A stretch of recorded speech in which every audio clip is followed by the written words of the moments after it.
Good morning. It is 10 a.m. on Sunday, May 13th, 2018. Happy Mother's Day for those who are, uh, I was going to say afflicted, and that doesn't sound right. But yes, Happy Mother's Day to for those of you who are mothers or have mothers, which is a lot of people, I think, right? Anyway, today's it is also I'm Christiane Ellis and I just got up and so on and so forth. Today's Sunday, which means I am continuing my rewatch of Ghost in the Shell Standalone Complex. However, today is the very last episode of season one, which is the only season that I'm doing the rewatch for. And so it's time to talk about episode 26, Public Security, Section 9, once again, Standalone Complex.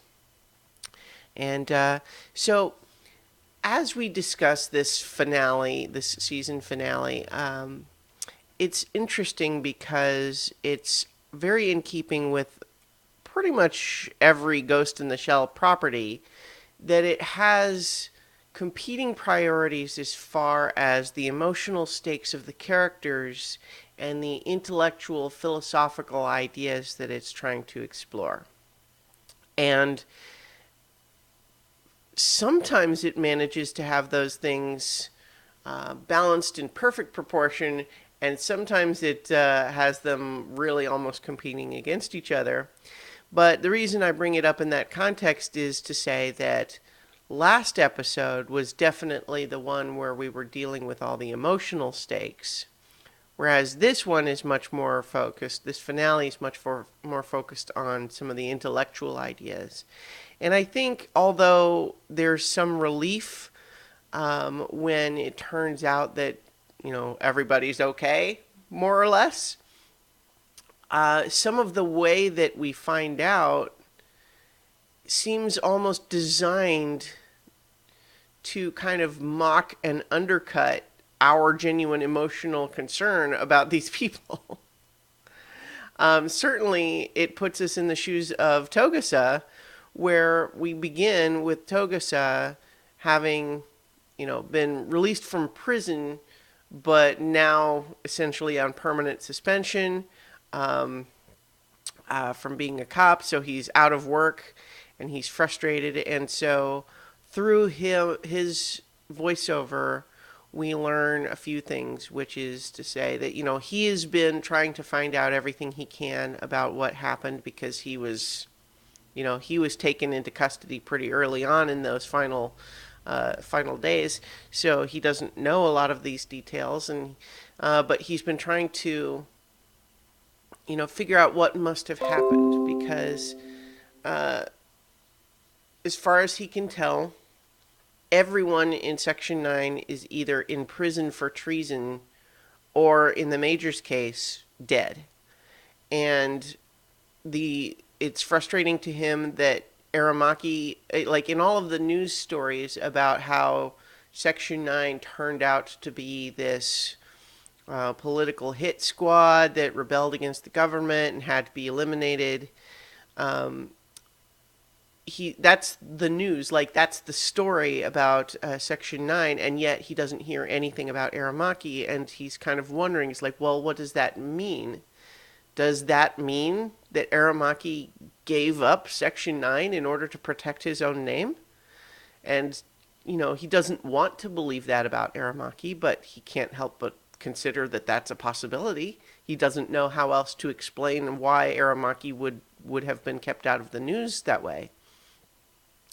And he's very frustrated because this thing that he really believed in, he believed about Section 9 that they were doing important work. They were saving lives. They were, a force of justice, and that although certainly from the perspective of the outside it could look like that they were not accountable, he knows that they were all individually and as a team accountable to each other following this code, that they were good people doing good work, and that it was important. And and so to hear them, the good name of Section 9 tarnished in this way hurts, right? Not to mention the fact that his friends and coworkers in this team are, either in prison or dead as far as he knows. And so that's, considerably upsetting. And not only that, that's like unambiguously bad in his mind. Now, following that, we also have the broader Laughing Man case where we see through Togasa's eyes the next couple of months, which is that the prime minister, we recall, there was this whole thing where he was basically saying, yes, I agree, we need to take out the Secretary General who was, involved in this whole conspiracy, but I can't do that right before an election. I need to solidify my political base before I can go after him. And so, sure enough, even though we kind of instinctively would resist trusting that sort of a promise, it actually seems as though he's kept up that side of the bargain. And perhaps it's the sort of thing where if some of this information hadn't been spread by Section 9 before they were caught, maybe it could have all been swept under the rug. But regardless of whether it was only because of that or not, the Prime Minister, after winning his elections and solidifying the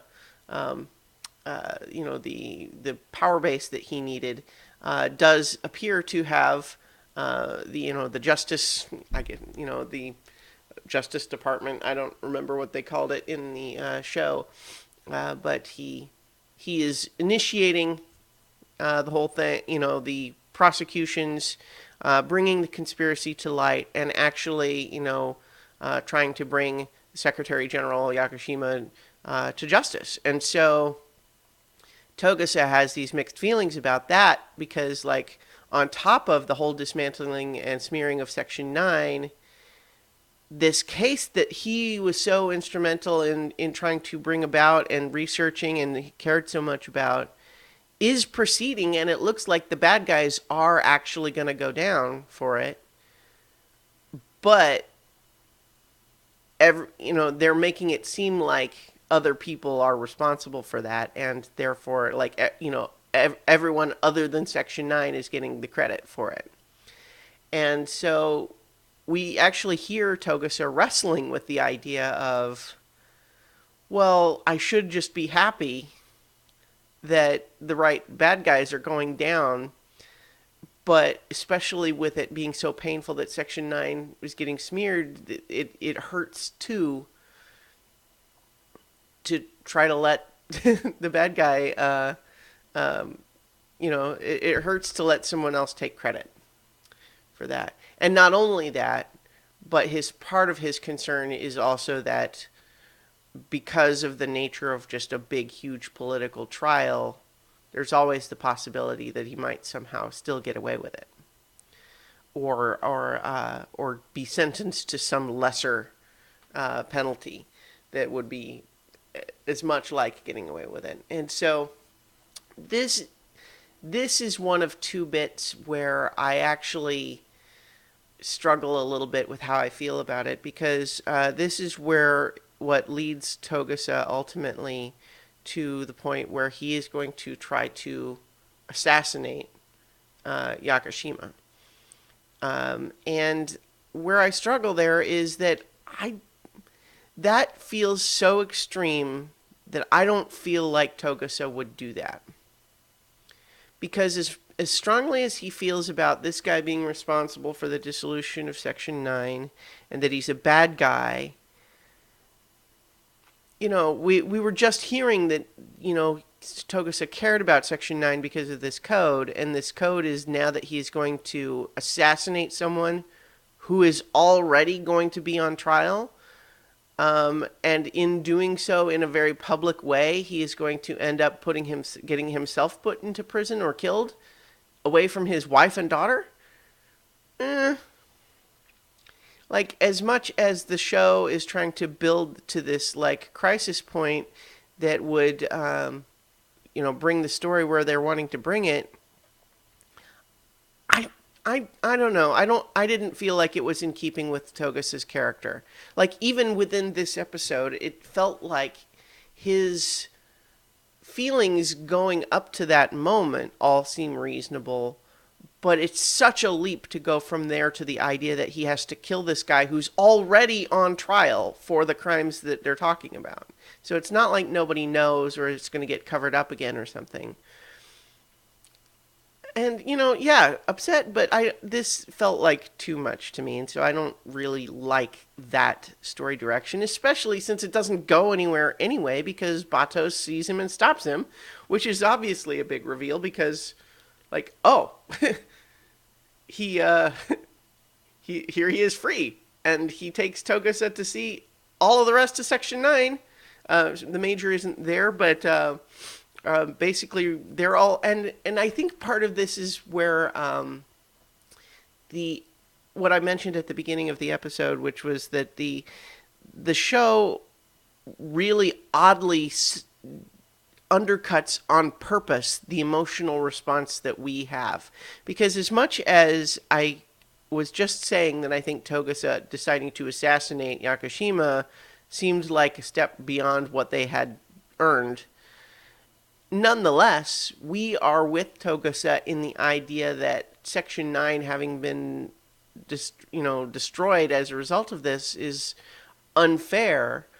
And here, when Togasa is brought back in, they're basically all laughing at him for, ha ha, you were so upset and distraught that you were going to assassinate somebody and go to prison, and it turns out we're fine. Ha ha. And I'm like, what? That is a really bizarre way to treat that. And it is not very respectful of Togasa's feelings. Especially given that if that's the case, why did they not let him in on that sooner? Like, they had to wait for Togasa to try to assassinate someone before they let him back in on the secret that they're all actually fine? It's weird. It's weird. And, so certainly in an emotional stakes level, like the last episode all really works where everything's going bad, but then their attempt to bring it back to a status quo here where turns out everything's fine and we're just secret again and it's just back to usual, Section 9 doing their thing. And, oh, sorry for those 3 months where you thought everybody you cared about was dead. I mean, it's just like, it's a weird thing. And also, this is where we deal with the idea of, well, is the Major really dead? And here's Bato mad.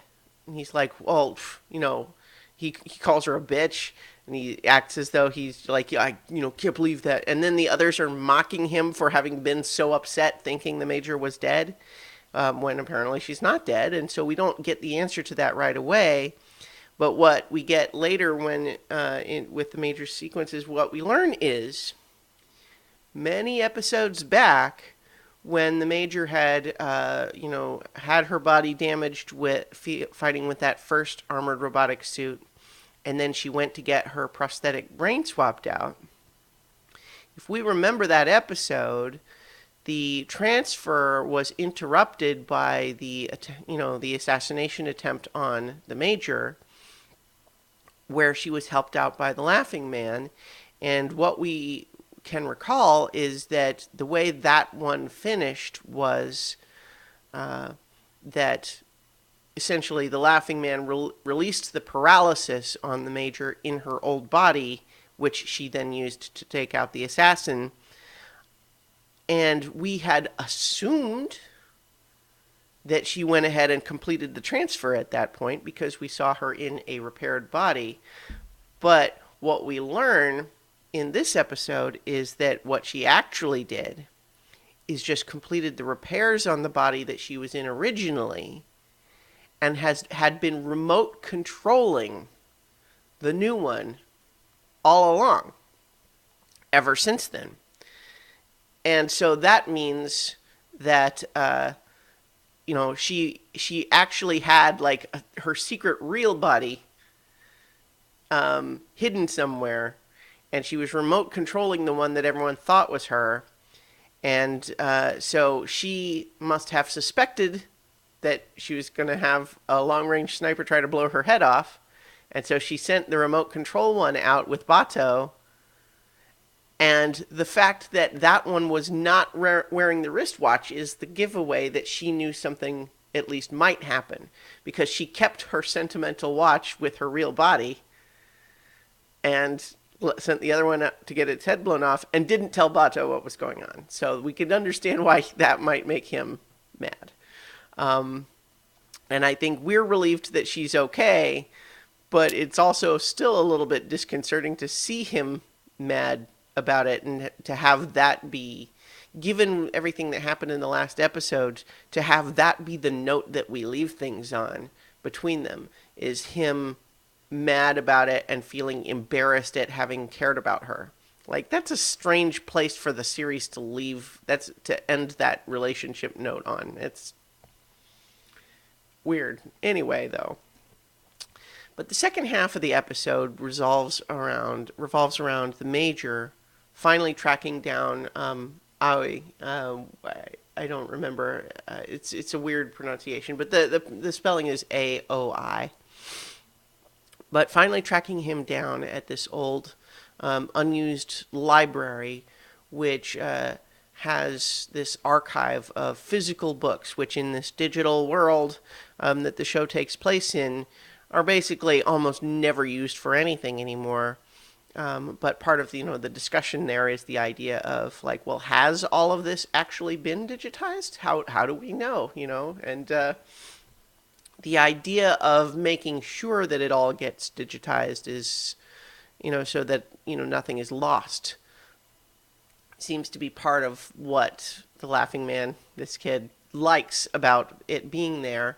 And there's just generally discussion about like the high level of the scene is that, this kid has demonstrated his elite hacking skills as a result of all of this. And so now, having finally tracked him down, the Major decides to essentially offer him a job. Aramaki's there too. But he politely refuses, saying, nope, I'm not really a team player. I'm kind of doing what I like already. So thank you, but no.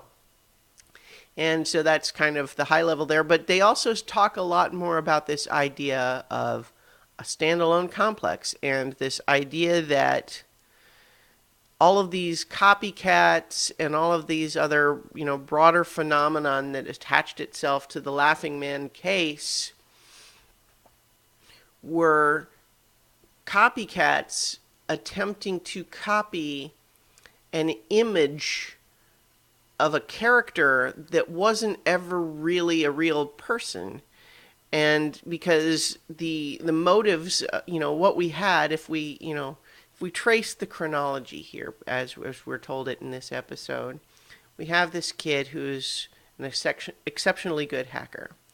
And then he finds, just in his wanderings through the internet, he finds a blackmail email where someone was trying to blackmail one of the original parties to this whole thing. It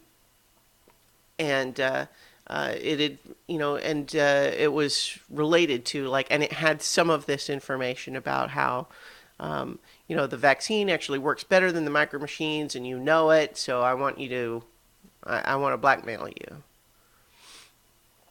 And so he just found that. He was not, the original author of it.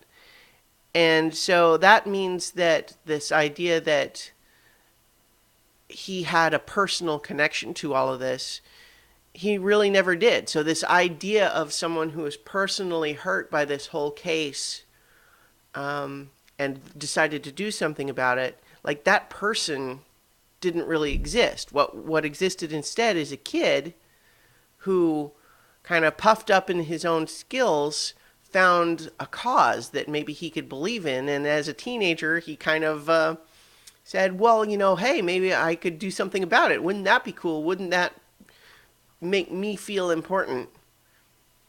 And so he decided to take this information and see if he couldn't pull on that thread.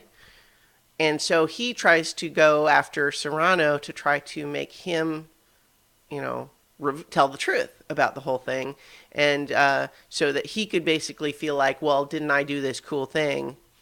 But ultimately, the conspiracy was too strong for that one admission. So even though he kind of made a big flashy show of the original kidnapping, triggering the whole thing, like this whole incident on TV, not only did that not bring the truth out, but it also produced this whole thing where these big, huge corporations were using the specter of the Laughing Man and the blackmail that happened there to invent this idea of a hacker who was, doing malicious blackmail on these different companies, and they essentially used that idea to have a big conspiracy to make a whole bunch of profits. And so the Laughing Man is feeling like, well, not only did I not get the truth out for this cause that I thought I believed in, but I actually have now triggered a much broader conspiracy of people being liars and phonies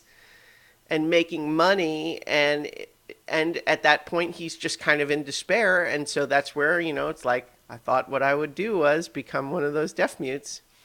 And so he kind of hides himself away again. Like, I tried to do something and it all blew up, and I didn't get anything done, so might as well just bury my head again. And in the meantime, this idea of this super hacker that is actually hacking all of these big companies, for the people who don't know that the companies are actually doing it to each other to make collective profits, everyone thinks that there's this awesome, badass, malicious super hacker out there who's twisting the screws on all of these big companies. Isn't that awesome? And then you get a bunch of copycats who think they're copying someone that they invented because of the consequences of what this original kid actually did, and who he only did because he found this other email. And so this idea that this whole big thing came about, this incredibly complex conspiracy and all of these moving pieces, all kind of self-assembled out of just the ether, given just this one little catalyst crystal of this talented hacker finding a blackmail email. And that's the idea of the standalone complex. And so just kind of examining the idea that complexity can arise from simplicity. It's kind of like chaos theory, actually, although they don't go into that. But see, normally, like the expectation might be that if you have this vast conspiracy, that it must have come from some complex underpinning thing, rather than everybody just sort of seeing what the last move was and making their own move as a response. Anyway, I think it's all very interesting, and it's interesting intellectually, and it's nice to go ahead and answer some of those remaining questions we had about it. It's also obviously glad to learn that the Major's alive, but this finale episode does weirdly undercut some of its own emotional stakes from the last one, so I always have a little bit mixed feelings about that, but I like the ideas, and I still like to have been taken on the ride. So I think that'll deal with, that is my rewatch of Ghost in the Shell Standalone Complex. And I would encourage you that if you really liked this, that you could check out Ghost in the Shell Standalone Complex Second Gig, which is a second season essentially made by the same people who made this one. And I'm not going to do the rewatch of that one because although I think it's still got a lot of good stuff in it, I didn't enjoy it quite as much as this season, and I kind of want to move on to something else. So that said, if you liked it, go ahead and check out Second Gig. I think it's worth watching. And there's also several other movies associated with Ghost in the Shell and other series as well. Lots of them are kind of like alternate timelines, like different takes on the source material. So they're not all kind of in the same universe, but they feature the same characters in sort of disconnected timelines that don't actually tie into each other. So it's interesting. But in any event, I think that'll do it for this. But what I wanted to talk about and mention briefly, and I'll talk about this probably outside of the context of the rewatch, just for anyone who wasn't watching these. But the next show that I'm going to do the rewatch for is called The Melancholy of Haruhi Suzumiya. And this is another anime that is, what I'll do to just begin us here is say that it's sort of a, it's a science fantasy, like supernatural sorts of stuff happen in what is otherwise kind of a high school drama, but it's very silly in a lot of respects. But it's basically kind of revolves around the idea of imagine this, the weird girl who thinks that the universe revolves around her. What if it turns out she's actually more right than she realizes? And it's really good. I like it. So I will start next week with episode 1 of The Melancholy of Haruhi Suzumiya. One of those things that needs to be discussed as we get into this, and I'll talk more about this when I talk about episode 1, is that there are different episode orders that you can watch this series in, because in a lot of ways the broadcast order is not in story chronological order, and so there can be this instinct to want to watch them in chronological order, but that's not the order they are in on the DVDs. And so I'm going to be watching them in the order that they are in on the DVDs. And so there are, disputes about what's the best way, but that's the way that I'm going to do it. So the first episode that we're going to watch is actually an unusual episode, and it's not like the beginning chronologically, but it is, I think, a great beginning episode. It's kind of a weird, because it takes these characters before we even know them, and it is showing us a student film that those characters are making. And so the first episode is called The Adventures of Mikiru Asahina, episode 0. So that will be the first episode to watch, and we'll discuss the episode order in more detail next week. So in the meantime, I'll talk to you tomorrow for 5 more minutes.